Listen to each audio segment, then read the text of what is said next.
Walk into what used to be the beating heart of America's consumer culture, and you'll find something shocking: silence.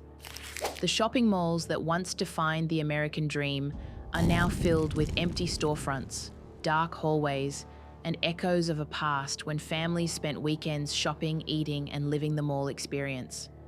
For decades, US retail was the global standard, from department stores like Sears and Macy's to the endless rows of specialty shops inside suburban malls.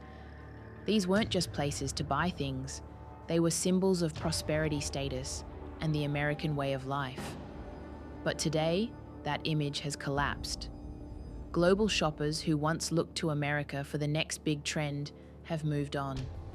They're buying from fast fashion giants in Europe, sleek brands in Asia, and online platforms that make American stores look outdated and overpriced. The shift isn't just about money, it's about culture identity, and where people around the world now choose to spend their dollars. The question is, how did America lose the crown of global retail?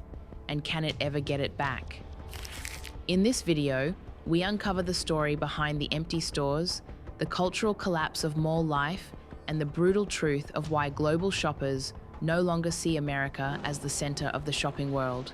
There was a time when stepping into an American mall felt like entering a temple of abundance. In the 1980s and 1990s, these sprawling complexes were more than just shopping destinations, they were cultural landmarks. Families spent their weekends walking beneath skylit atriums, teenagers met friends at food courts, and holiday seasons turned department stores into dazzling wonderlands. To shop in America was to experience a lifestyle, a sense of possibility that seemed uniquely tied to the country's prosperity. Chains like Sears, JCPenney, and Macy's didn't just dominate US streets, they exported the American dream overseas.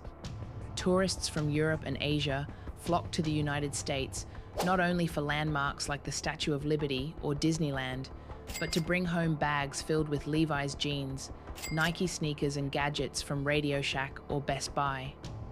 Shopping was part of the American experience, a kind of cultural souvenir. The numbers told the story of dominance.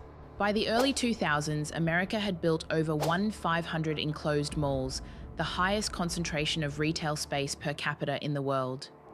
Department stores boasted billions in revenue, with brands like Gap and Abercrombie and Fitch shaping fashion trends from Tokyo to London. For a global generation coming of age in the shadow of Hollywood movies and American TV shows, buying US products meant buying into a piece of that glamorous image. But it wasn't just about products. These stores and malls were stages where identity was shaped. In suburban towns, a trip to the mall wasn't optional, it was a rite of passage. Students got their first jobs folding shirts at Banana Republic or serving food at mall kiosks. Dating often began with a Friday night movie at the multiplex attached to the shopping center. America's malls weren't just selling clothes and electronics, they were selling belonging, excitement, and a shared social fabric. Even abroad, the appeal was magnetic. From Hong Kong to Paris, American flagships opened to long lines of eager customers, cementing the idea that the US was the leader of global retail. American brands carried an aura of reliability and style, and for many foreign shoppers, owning a piece of US retail was like holding a passport into modernity itself. Yet beneath the shine, cracks were forming. The very scale that made American malls symbols of excess also planted seeds of decline. By building more retail space than any other nation on Earth, America created an oversaturated market. While profits soared during the height of consumerism, the system was fragile, overly dependent on continuous spending, seasonal trends, and the assumption that malls would forever be the center of public life. Still in their golden age, America's stores projected unstoppable confidence. They represented a time when the United States was not only the world's political and economic superpower, but also its cultural trendsetter. The empty storefronts we see today stand in stark contrast to that past, a reminder that even giants can fall. And as we look closer, it becomes clear that the downfall wasn't sudden. It was the slow unraveling of a once glorious empire of retail, challenged first by globalization, then by technology, and finally by a new generation of consumers who would change the rules of the game. As America's malls basked in their golden age, a quiet revolution was brewing overseas. Globalization, once the very force that fueled US retail's expansion, began to turn against it. In Europe and Asia, new players emerged leaner, faster, and more in tune with changing consumer demands. The very shoppers who once lined up for Gap hoodies and Levi's jeans were suddenly pulled toward fresh alternatives that felt more relevant, more affordable, and in many cases, more stylish. One of the first shocks came from Europe. Brands like Zara and H&M rewrote the playbook with what became known as fast fashion. Instead of sticking to seasonal collections, these companies delivered new styles every few weeks, reacting to cultural trends and celebrity influences at lightning speed. For global shoppers, the appeal was undeniable. Trendy clothes at lower prices, constantly refreshed. In comparison, American retailers felt sluggish, locked into outdated cycles that no longer excited consumers. The old mall model with predictable back-to-school and holiday sales couldn't compete with the adrenaline rush of fast fashion's constant novelty. Meanwhile, Asia was rising. Japan's Uniqlo built a reputation for minimalist, high-quality basics that fit seamlessly into the lives of younger consumers. South Korea pushed forward with K-fashion, capturing the imagination of fans worldwide who were already hooked on K-pop and Korean dramas. Even China, once considered simply a factory for Western brands, began launching its own powerhouses. Companies like Shine didn't just imitate fast fashion, they accelerated it into hyperdrive, flooding the global market with endless choices at astonishingly low prices. The shift wasn't only about price or variety, it was cultural. While American brands once represented aspiration, they started to feel dated. Shoppers in Paris, Shanghai, and Sao Paulo no longer dreamed of walking through Macy's aisles. Instead, they were watching what influencers in Seoul or Barcelona were wearing that week. Global fashion became decentralized, and America lost its monopoly on cool. Numbers revealed the magnitude of the change. Zara's parent company Inditex became the largest fashion retailer in the world, overtaking traditional American giants. Shine, despite controversies over labor and sustainability, surged into billions in annual revenue and became one of the most downloaded shopping apps worldwide. For younger generations, especially Gen Z, scrolling Shine's endless feed felt more exciting than walking through the predictable rows of stores in a US mall. Beyond fashion, electronics and lifestyle products followed a similar path. South Korea's Samsung and LG, Japan's Sony, and later China's Xiaomi and Huawei all challenged America's dominance.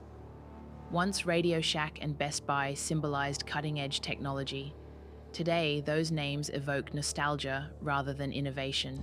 Global shoppers wanted sleek, modern, and affordable devices, and increasingly they weren't coming from the United States. This new reality created a profound identity crisis for American retail. Once the United States exported not just goods, but a way of life. Now it seemed to be importing culture from abroad. The global conversation about style, technology, and lifestyle trends shifted east and west toward Europe's fashion capitals and Asia's booming metropolises.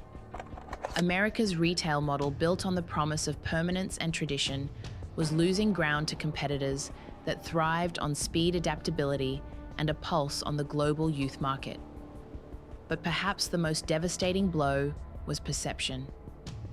In the eyes of international shoppers, US brands no longer felt like leaders. They felt old, rigid, and most importantly, disconnected from the energy of the times.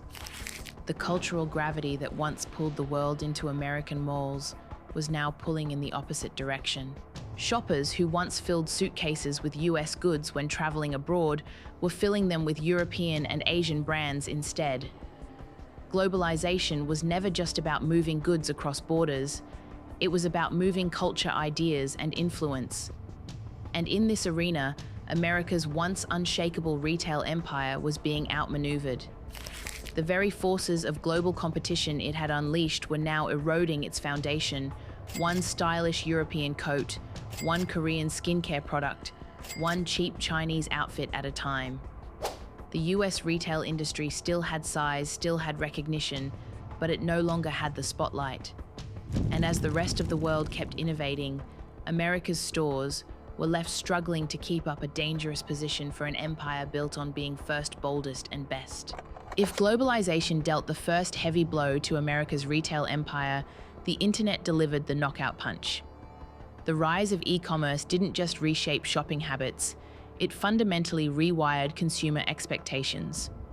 For decades, malls and department stores thrived because they were convenient, offering everything under one roof. But suddenly, Amazon could fit the entire mall into a single app with lower prices, infinite variety, and the promise of doorstep delivery. The shift was so fast and so complete that many traditional American retailers never stood a chance. Amazon wasn't just another store, it was a revolution. With algorithms that tracked what shoppers wanted before they even knew it themselves, Amazon made buying addictive. 2-day shipping powered by a vast logistics empire turned waiting into a relic of the past.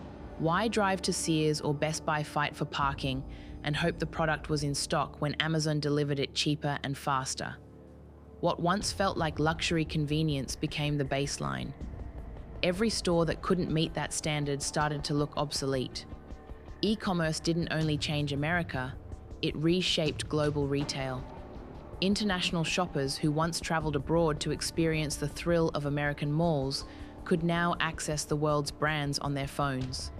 And more often than not, they weren't choosing US products. They were buying European fast fashion, Korean beauty products, and Chinese gadgets with the click of a button. The very technology pioneered and perfected in Silicon Valley ended up accelerating the decline of America's own storefronts. Inside the US, the cultural shift was dramatic. Malls that had once been social hubs turned into ghost towns. Teenagers who used to gather at food courts now hung out online, scrolling through Instagram ads and TikTok trends that linked directly to shopping platforms. The mall culture, once a cornerstone of suburban life, collapsed almost overnight. Anchor stores like Macy's, JCPenney, and Sears, the giants that held malls together, filed for bankruptcy or shut down hundreds of locations.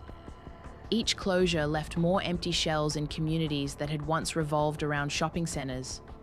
Even retailers that tried to adapt often found themselves trapped. Brick-and-mortar chains rushed to launch online stores, but few could match Amazon's scale logistics or digital dominance. Walmart, with its vast network, managed to hold on by building its own e-commerce ecosystem, but countless others disappeared. The result was a retail landscape where a handful of digital giants dominated, while once iconic American brands faded into irrelevance. For global consumers, the effect was even more pronounced. If America had once been the physical destination for shopping pilgrimages, e-commerce eliminated the need. Why fly to New York for Levi's when you could order them online? And if Levi's were competing side by side on the same platform with Zara or Shein at lower prices, the choice became obvious. American brands were no longer gatekeepers of aspiration. They were just another option in an endless scroll. Perhaps the most symbolic casualty was the death of browsing itself. In the past, walking into a mall exposed shoppers to serendipity, a new store opening a product you didn't know you wanted until you saw it. Now, algorithms curated everything, funneling consumers toward what was most profitable or most viral. The human element of discovery that had once made American malls magical was replaced by sterile efficiency. The mall was no longer a place to dream, it was a memory. By the mid-2010s, analysts began to use a grim phrase, the retail apocalypse. Between 2010 and 2020, over 12,000 major retail stores in the US shut their doors, a trend that only accelerated into the 2020s. Iconic chains that had survived wars and recessions couldn't survive Amazon Prime. The empty shells of Toys R Us, Borders, and Circuit City became visual reminders of how quickly the ground had shifted. America, once the birthplace of consumer spectacle, was being hollowed out by its own innovation. The internet didn't just change where people shopped, it changed why they shopped. And in that transition, the US lost its aura of necessity. For global consumers, America's stores were no longer a must-see experience, but relics of a slower, less connected age. What had once been built as monuments to abundance now stood as monuments to obsolescence. And just as globalization had stripped away America's monopoly on cool e-commerce, stripped away its monopoly on convenience. Together, these forces turned a thriving retail empire into a patchwork of empty storefront symbols of a past the world had already moved beyond. If globalization and e-commerce weakened America's retail empire, the COVID-19 pandemic delivered the fatal strike. In early 2020, as lockdowns spread across the globe, the very foundations of in-person shopping collapsed overnight. Malls that had already been struggling suddenly went dark, their entrances chained parking lots, empty food courts abandoned. The vibrant hum of consumer life that once defined American retail fell silent, and many stores would never recover. The pandemic was not just a temporary disruption, it was an accelerator. Chains that were already limping like JCPenney and Neiman Marcus finally toppled into bankruptcy. Smaller retailers that relied on foot traffic simply couldn't survive months of closures. Even when restrictions lifted, customers didn't return in the same numbers. Habits had changed.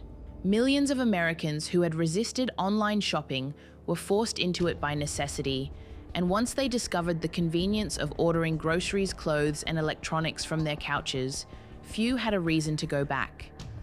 COVID also exposed a brutal vulnerability in America's supply chains. Shelves went bare as products from overseas factories failed to arrive on time. The just-in-time system that had kept stores stocked for decades revealed its fragility.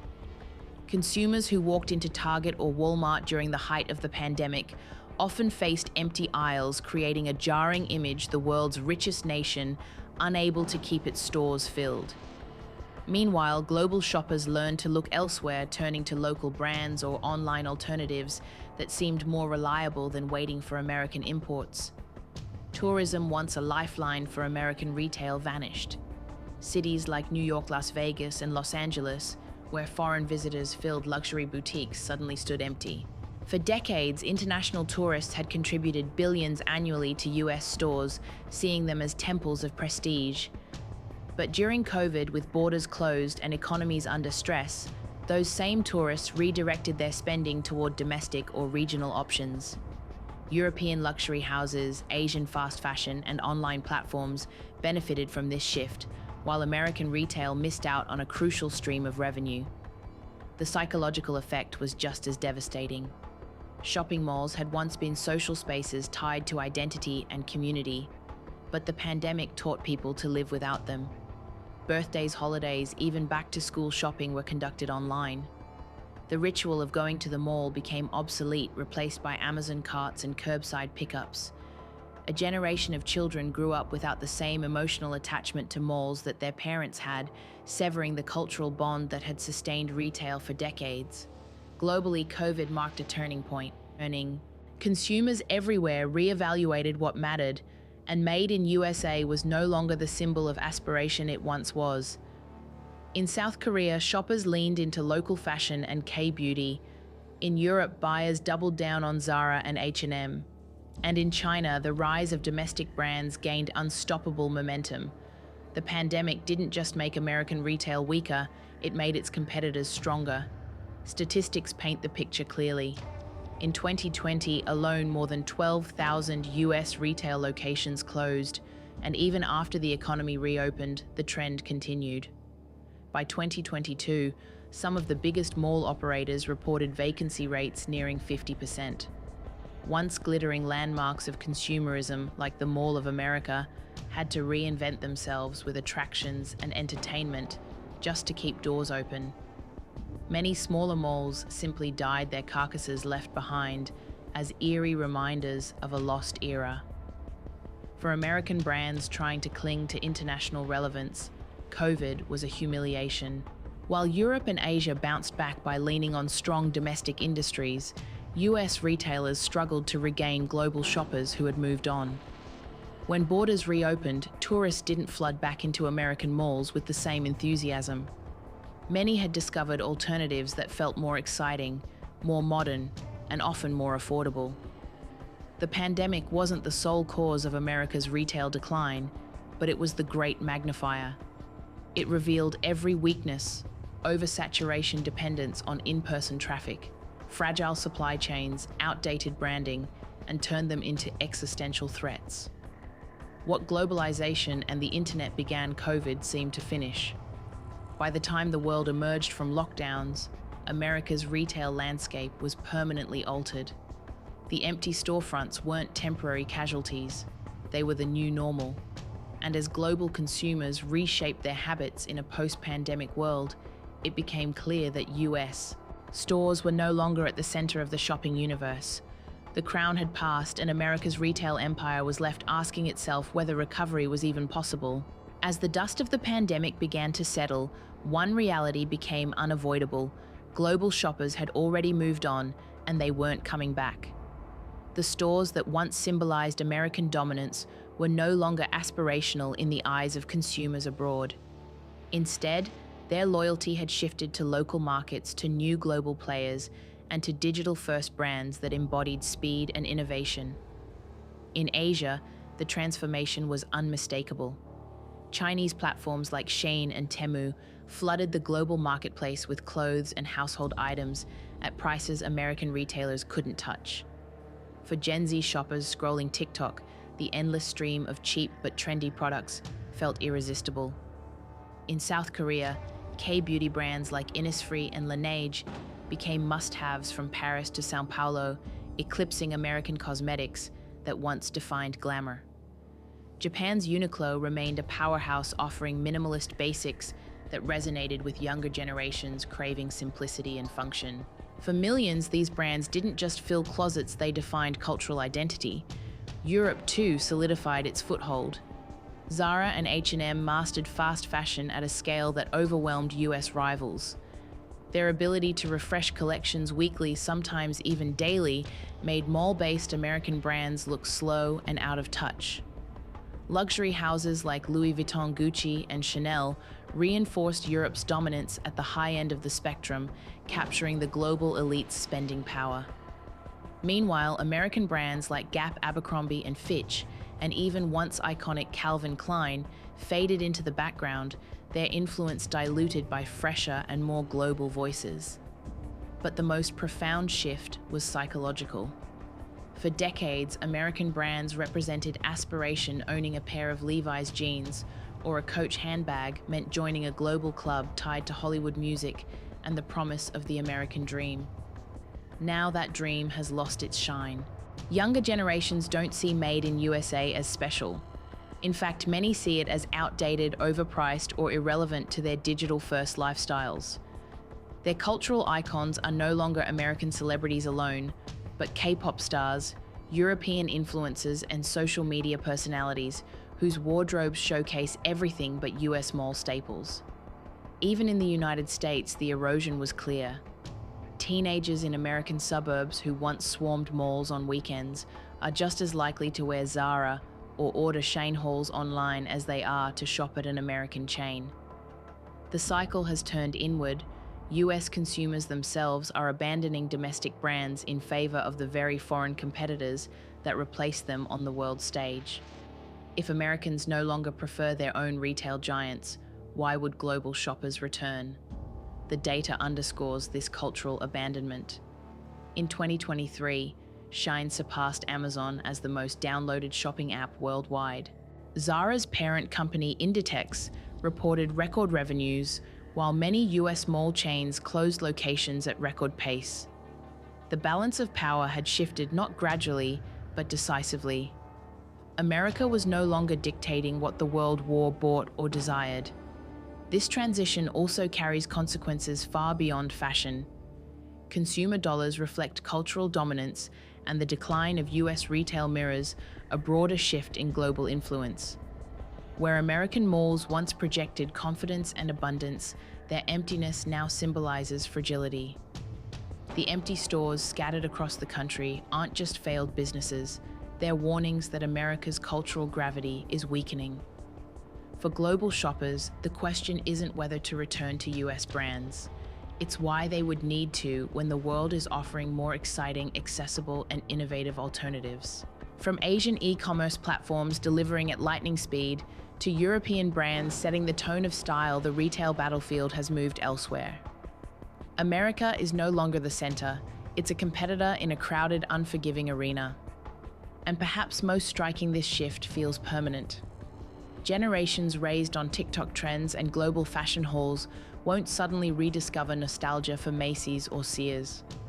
The cultural bridge that once linked the world to American stores has been burned, and in its place stand new connections to Seoul, Shanghai, Madrid, and beyond. America's empty stores are not waiting for customers to return.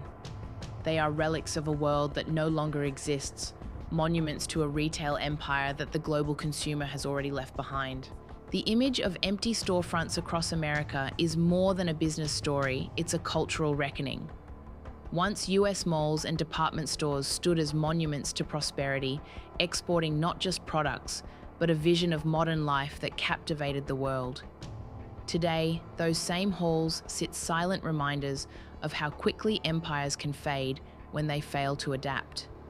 Global shoppers have already chosen their new champions in Europe and Asia, and online, leaving America's retail legacy to gather dust. But the question remains, is this truly the end, or just another turning point? History shows that America has reinvented itself, time and again, often when counted out.